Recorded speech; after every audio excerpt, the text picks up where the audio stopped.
Mega DSC పోటీ పరీక్షల screening test విజేతలకి శిక్షణా తరగతులు ప్రారంభం.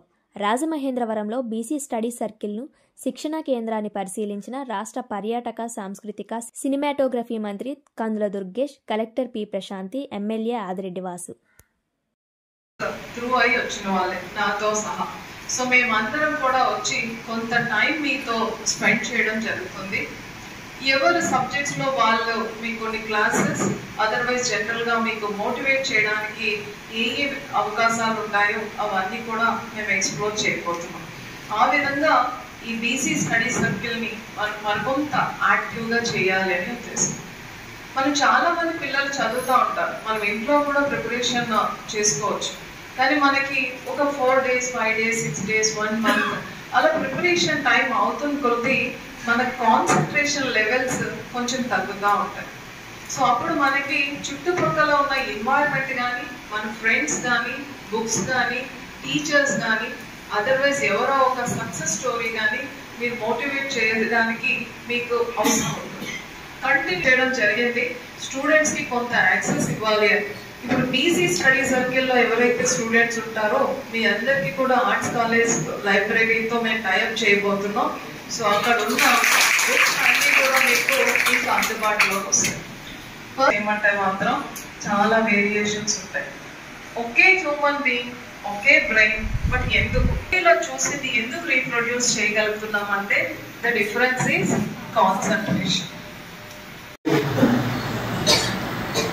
మెగా డిఎస్సి లాస్ట్ 5 years లో అది పెద్ద టగా డిఎస్సి అయిపోయింది. ఎందుకంటే యువకాలంలో కూడా లోకేష్ గారు పదే అనేవారు. ఈ రోజున ఏదైతే మెర్జింగ్ అనే థీమ్ తోటి వెళ్ళారో లాస్ట్ గవర్నమెంట్ లో, వాళ్ళు అది కలపడం వల్ల, అలాగే పోస్ట్ కోవిడ్ కొన్ని పరిణామాలు రీత్యా రిటైర్ అయిన తర్వాత కొంతమందిని న్యూ అపాయింటీస్ తీసుకోకపోవడం వల్ల, న్యూ డిఎస్సి రాకపోవడం వల్ల విద్యా వ్యవస్థలోనే చాలా ఇబ్బందులు మనం చూసాం. మీరు చూస్తే కొన్ని చోట్ల పెర్ఫార్మెన్సెస్ కూడా డౌన్ఫాల్ కనబడేది.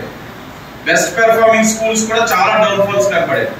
కారణాలు ఏంటిది అన్వేషించినప్పుడు ఒకటి ఫ్యాకల్టీ షార్టేజ్, మరొకటి సంస్కరణ.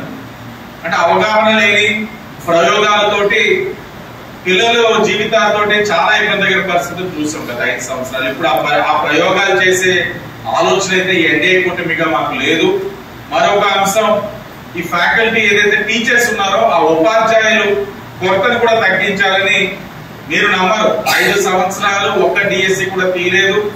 ఎన్నికల ముందు గత ప్రభుత్వం వైఎస్ఆర్సీపీ వాళ్ళు తీసిన తర్వాత వారే ఉద్దేశపూర్వకంగా కొంతమందిని కోర్టుకు కూడా పంపించడం జరిగింది. అంటే ఇదంతా పొలిటికల్ గేమ్. కానీ మేమైతే చాలా చిత్తశుద్ధితో ఉన్నాం, ఒక అవగాహనతో ఉన్నాం.